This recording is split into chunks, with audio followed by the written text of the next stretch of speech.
ये राशि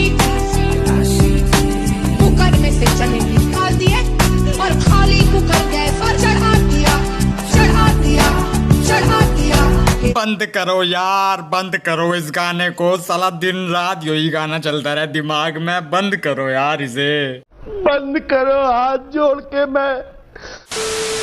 हाँ भाई, क्या हाल हो रे?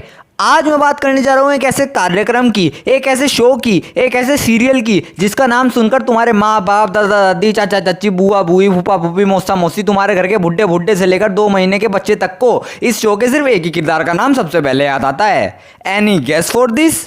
Yes, you are correct, Gopi बहू। खैर अब तो मुझे शो का नाम बताने की कोई ज़रूरत लगती नहीं, लेकिन फिर भी जिन आटू झाटू बाटू लोगों को समझ में नहीं आया उन्हें मैं कुछ कहना चाहूँगा। सालों, तुम्हारा जीवन एकदम बेकार और नाकारा है। तुमने अपने जीवन में कुछ नहीं उखाड़ा और ना ही कभी उखाड़ पाओगे। खैर इस सीरियल का नाम है साथ निभाना साथिया। वाह वाह वाह, नाम सुनते ही अपने जमाने की याद आ गई होगी वीडियो को। इस सीरियल की स्टोरी भले ही खत्म हो चुकी हो, लेकिन ये शो हम भारतवासियों के दिलो दिमाग में ठीक उसी तरह अटका हुआ है जिस तरीके से एक लोंडा अपनी क्रश को अपने सामने देखकर अटक जाता है। भले ये सीरियल जमानों पहले खत्म हो गया था, लेकिन इसकी पॉपुलैरिटी को मद्देनजर रखते हुए इसे बार बार टेलीकास्ट किया जाता है। तो इस साल भी वो परंपरा आगे बढ़ी, क्योंकि अगर एक साल भी हम अपनी गोपी बहू की शकल नहीं देखेंगे तो साला खाना हजम होना जो बंद हो जाएगा हमें। खैर हर साल ये सीरियल आता था और अपनी बकचोदी पेल चला जाता था, लेकिन इस साल का तो माहौल ही कुछ ऐसा हो गया है कि जो भी चीज आई है वो बिना ट्रेंड करे भला कैसे जा सकती है। क्योंकि इस साल मीमर इतने ठल्ली बैठे हैं कि बस जो भी दिखा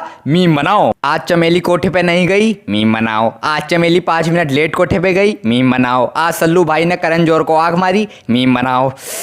नहीं सालो, ऐसा है घर में जो जिसके साथ हो रहा है ना, उस सबकी एक रिपोर्ट तैयार कर लो पहले और फिर चैन से मीम बनाइयो। तो इसी मीम जाल में हमारी गोपी बहू और कोकिला बहन भी फंस गई, और फंसे भी क्यों ना भाई, साला जमानों से दिमाग का भाजी भला करके रखा हुआ है इन दोनों ने। अब ये शो हमारे बड़ों में इतना पॉपुलर है कि सारे काम इस शो को सामने चलाकर किए जाते हैं। मुझे तो डर इस बात का है कि किसी दिन लेडी फिंगर काटते काटते किसी लेडी की फिंगर अगर कट गई ना, लेकिन तब भी उस लेडी का ध्यान अपनी फिंगर से ज्यादा उस शो में हुआ ना, मैं बता रहा हूँ इस शो को national show of the century का अवार्ड दिलवाना पड़ेगा हम सबको मिलकर। लेकिन खैर मुझे इस बात की खुशी है कि हमारे घर में इस शो को कोई नहीं देखता। शुभ, मम्मी पूछ रही हो गोपी बहू कौन से नंबर पे आ गई? अबे साले आहिस्ता बोल, वीडियो चल रही। सूत्री के नंबर बता दे, नहीं तो अभी फोटो वीडियो सब निकल जाएगी तेरी। गोपी बहू 64 पे आवे, अब तू मेरी फट के 64 ना कर, निकल। खैर मुझे उम्मीद है तुमने कुछ नहीं सुना होगा। हाँ तो मैं कह रहा था कि मुझे खुशी है कि मेरे घर में कोई नहीं देखता है शो। अब देखो यार, इस पूरे ब्रह्मांड में पागलों की बिल्कुल कमी नहीं है, लेकिन अगर पागलों की एक लिस्ट बनाई जाए तो इस शो के डायरेक्टर, प्रोड्यूसर और राइटर का नाम सबसे ऊपर स्वर्ण अक्षरों में लिखा जाएगा। अब तुम कहोगे सिर्फ डायरेक्टर, प्रोड्यूसर और राइटर का ही क्यों? क्योंकि इस दिल को बिठा देने वाले, दिमाग को पिचका देने वाले और टट्टी निकाल देने वाले शो को बनाने के पीछे सबसे लंबा हाथ इन्हीं तीनों का है। बाकी सब तो एक्टर्स है यार, उन्हें जो कहोगे वे वो चीज़ करेंगे। All we need is money. लेकिन एक बार मेरे कहने से इस शो के राइटर के लिए 2 हाथों से जोर जोर से तालियां।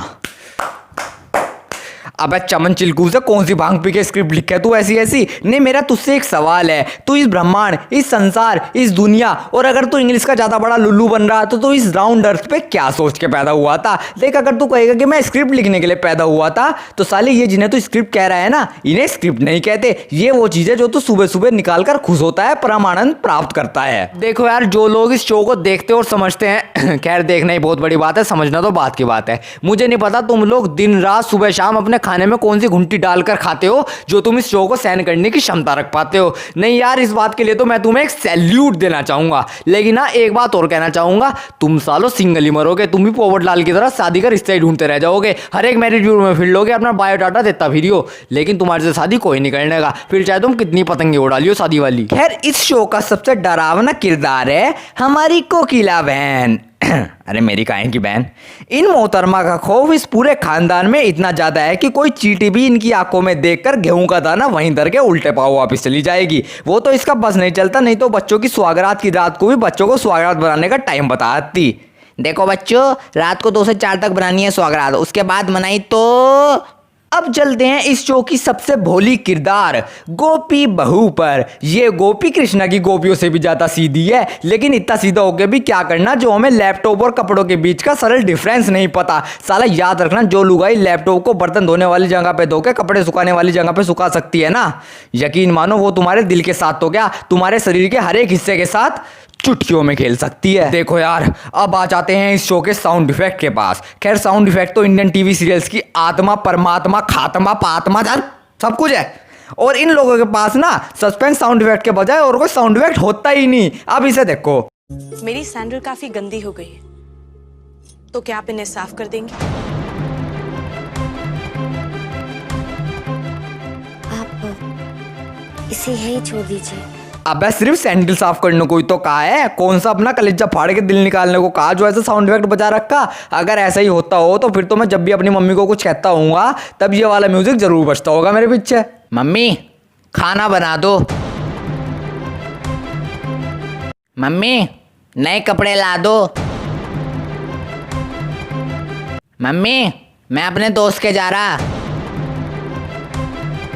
भाई देखो, ये सीरियल हमारे विचारों से, हमारी अकल से, हमारी अम्मा से, हमारी भम्मा से, हमारी तंगना से, इस ब्रह्मांड से, इस तम्मांड से जो भी चीजें होती हो, जहां तक तुम्हारी नजर जाती हो उस सबसे कोसों दूर है। एक बार को कोई मुझे अगर कहने लगे ना कि भाई सार्कास्टिक सुप टॉप चैनल है, टॉप वीडियो बना हुआ है, तो वो मैं मान जाऊं। लेकिन अगर कोई कहेगा ना कि ये सीरियल मुझे समझ में आता है, मैं सही बता रहा हूं, उसके घर में जाके उसका टीवी फोड़ के आऊंगा।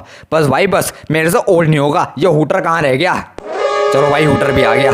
चलो भाई, आज की रगड़ा रगड़ी खत्म हुई। अगर तुम्हें वीडियो पसंद आई तो लाइक करो, अपने दोस्तों को भेजो, और वो जो लाल वाला बटन है ना उसके साथ भी मिलके जो सीरियल देख लो, देखो सब्सक्राइब कर दियो।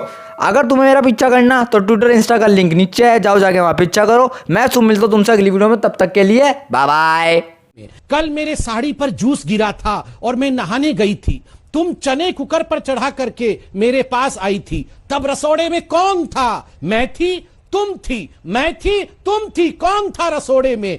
छोटी बहू कहती है ये राशि, राशि बेन थी। फिर सास कहती है ये राशि कुकर में से चने निकाल दिए और खाली कुकर गैस पे चढ़ा दिया है। इस राशि ने कुकर में से चने निकाल दिए और खाली कुकर गैस पे चढ़ाया है। आज मैं आपको कहता हूं, देखिए ये राहुल ही राशि है।